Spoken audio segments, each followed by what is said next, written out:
The PPPC government, in its 2020 manifesto, laid out an ambitious infrastructural development agenda as it recognized that this forms a key cornerstone of any economy.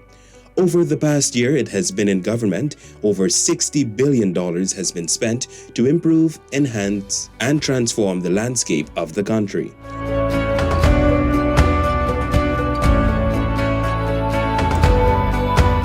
Finding ways to ease traffic congestion, spur commercial activities, and improve efficiency has been one of the administration's biggest tasks.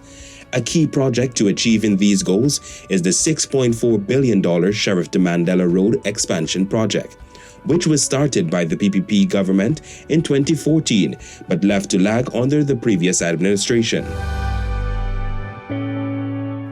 Just days after taking office, the project picked up steam and once completed will feature a roundabout, sidewalks, bicycle lanes, and adequate parking spaces and other requisite road safety amenities.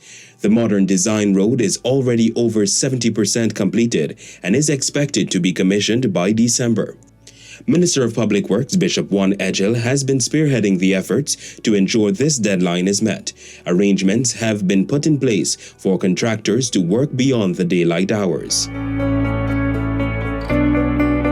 So 10:30 at night, when there's a curfew hour, they will be able to get the paving done at night till morning when it's 4 o'clock, when the curfew hours is lifted, so that we'll be able to give the road movement again, as one way of moving the work forward. This highway forms part of the extensive road network that is being put in place by the Irfan Ali-led government. When completed, it will complement the $2.3 billion 𝐎𝐍𝐄 to Mandela bypass road. The bypass road will be constructed with links to key communities in Georgetown and along the east bank of Demerara. A 26-kilometer Ogle to Eccles road link is also in the pipeline and will further ease congestion on the East Bank corridor. We expect a contract by the last quarter of this year for the building of the 4-lane from Ogle all the way to Eccles. That road will continue with a 4-lane from Eccles to Diamond, which is a different road from what you are hearing right now being built by the Ministry of Housing.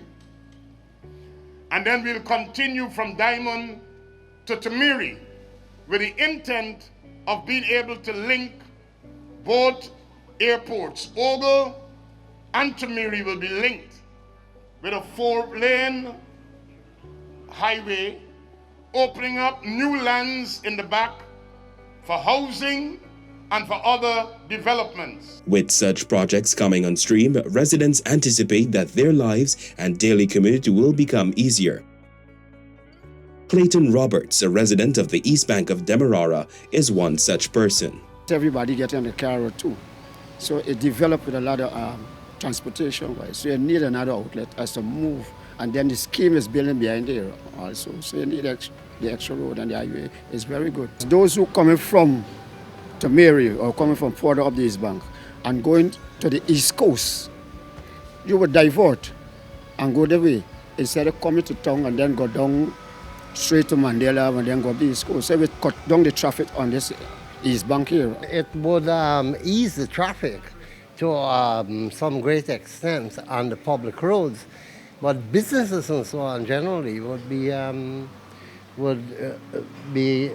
for a good amount of customer relationship, right? And then again, it would present situations where goods and services would reach a community in a much more speedy way. The East Bank of Demerara is characterized by traffic congestion, and daily commute is a challenge for most residents.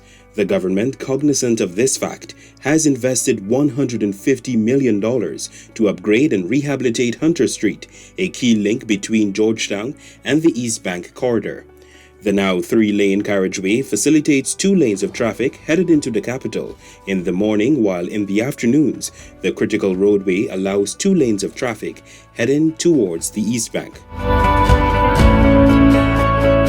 It has done a very good thing here by expanding the road. Finishing of the road is very good because the traffic backed up we weren't getting transportation around the corner where I was living. More than easing congestion and ensuring ease of access, the road has been pushing small businesses like those owned by Andre Williams. Since the road has been expanded, I saw a lot of passersby stopping by, taking a drink, So it's been doing great for my business so far. For businesswoman and resident 𝐎𝐍𝐄 Pierce, life and business has significantly improved with the completion of the project. It has been a great improvement. Actually, it has built the customer traffic to the store, and then it gave the store a great facelift as well as the community. I'm very grateful for this improvement. It's allowing more customers to flow into us and reach us very easily, and then it allows for a great flow of traffic. So I'm very pleased. The Minister of Public Works believes that the accelerated pace at which development is coming to Guyana since the PPPC took office is unprecedented.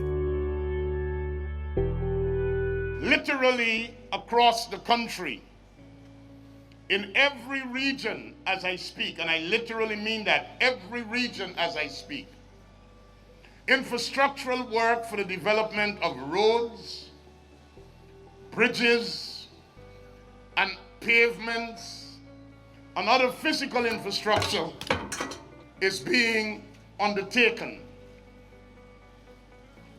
And we are seeking to do so in a manner that is non-discriminatory. To further prepare Guyana for its economic boom, the government continues to push full steam ahead for the completion of the Cheddi-Jagan International Airport expansion project. President Dr. Mohamed Irfaan Ali, upon taking office in August 2020, made it one of his first tasks as head of state to meet with the contractors and demand that several aspects of the project be rectified to ensure Guyanese get their money's worth. Since then, the contractor China Harbor Engineering Company has made significant progress and work is on pace for the December deadline. All of the 71 critical items that needed to be fixed, which was making us very uncomfortable about, all 71 have been fixed. The minister says the company is well on its way to complete several items that form part of a master tracking list, which was included in their original contract. We are well advanced in getting all of that completed. Significant progress can be reported and has been reported, and by September all of those issues should be resolved. So all in all, this project is moving along nicely. While these changes are taking place, the CJIA is also gearing up to employ full use of its new runway. We are at the stage where we have just completed the required markings, and we are now at the stage of removal of the old markings to ensure that there are no confusion in the minds of the pilots while approaching Georgetown. We've had some issues in that regard because of the transitional period of markings, old markings and new markings, that was handled and is continually being monitored. The expansion works also includes 6 air bridges and a superstructure that will be erected between the VIP lounge and the check-in area, as well as a wraparound corridor.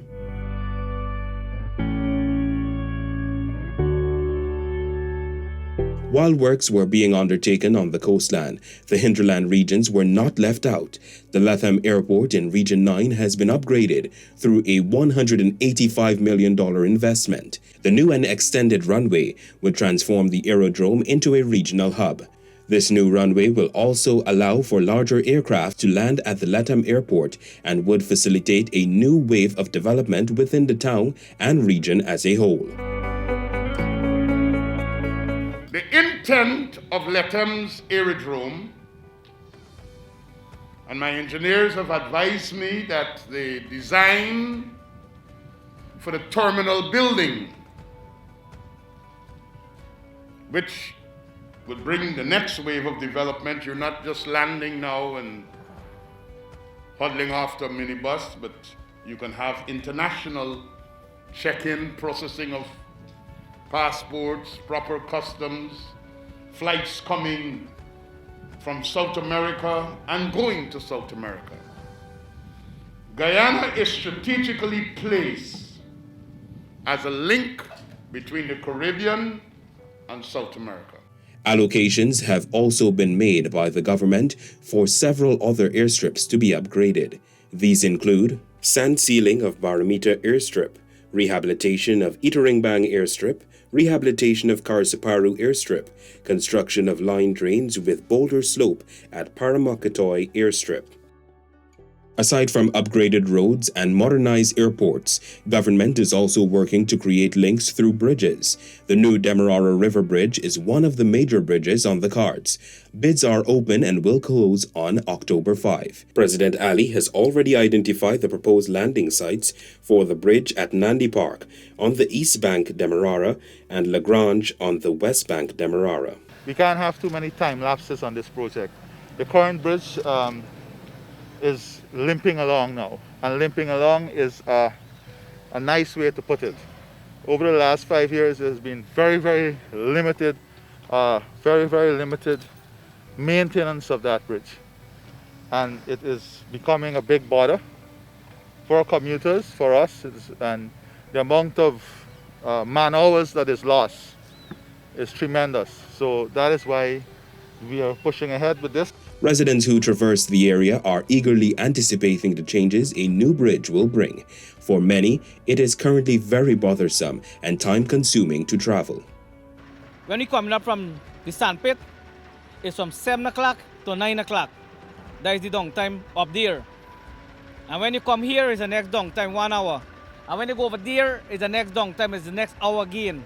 So when you say you have to make 4 loads of sand, you only can make like 2 or 3 loads of sand. The new bridge, you collect early and go to work.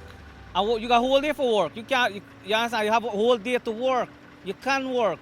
But now, by the time you go home, you're tired, sitting down here. Right about now, we have problem with traffic cars. When traffic come across the bridge, it's be congested in front here, and when you go over on the other side of the bridge, it's be congested over there too. Well, I think a new bridge, a 4-lane bridge, will have a very good impact for us because it will be more vehicles going across the bridge and we'll be moving more faster. This is waste of time here for the business. You understand? The time where we waiting here now, we could have done make a load son and we could have done go home and done work early. You understand? So the trucks them not gonna be late on the road. You understand? Now, I'm glad if they can start make this bridge tomorrow because it got better for we. We could get full left early, we got done work early, we ain't got no hole enough. More than local bridges, the government is also building regional links. Within 3 months of taking office, a proposed site for the 𝐎𝐍𝐄 River Bridge, linking Guyana and Suriname, was identified. While the site was earmarked in October, the formal agreement was signed in November. Since then, 38 firms have expressed an interest to conduct the feasibility study and design for the 𝐎𝐍𝐄 River Bridge. 6 of those will be shortlisted and invited to submit proposals in the third quarter of 2021. Once constructed, not if constructed, the bridge will serve as a permanent physical link between the people of Guyana and Suriname. But more importantly, that link to the rest of South America continent. We recognize the enormous benefits that this can bring in the areas of tourism, transportation, and trade. To this end, we have even expanded our discussion in areas where we can jointly promote business opportunities and tourism opportunities for both countries. It is therefore expected that the proposed road alignment will create within its vicinity the possibilities for free trade zone, enhanced land value, and this of course will reduce the cost of doing business and increase the ease of doing business. Meanwhile, some $13 billion has been allocated from August 2020 to present for the maintenance and rehabilitation of urban and community roads within the country. In excess of 500 community roads have been rehabilitated along with sectional rehabilitation of the Linden-Soesdijk Highway. Since August 2020, over $1.3 billion has been allocated to maintain and rehabilitate hinterland roads in regions 1, 6, 7, 8, and 9. It includes the construction of 4.5 kilometers of rigid pavements, rehabilitation of over 200 kilometers of laterite roads, installation of over 500 meters of sidewalks, and the procurement of over 100 precast reinforced concrete culvert elements. Every region of Guyana has seen massive development. Since August 2020, the PPPC government will continue to work to ensure that citizens' lives are enhanced and enriched with transformational development and a modern landscape.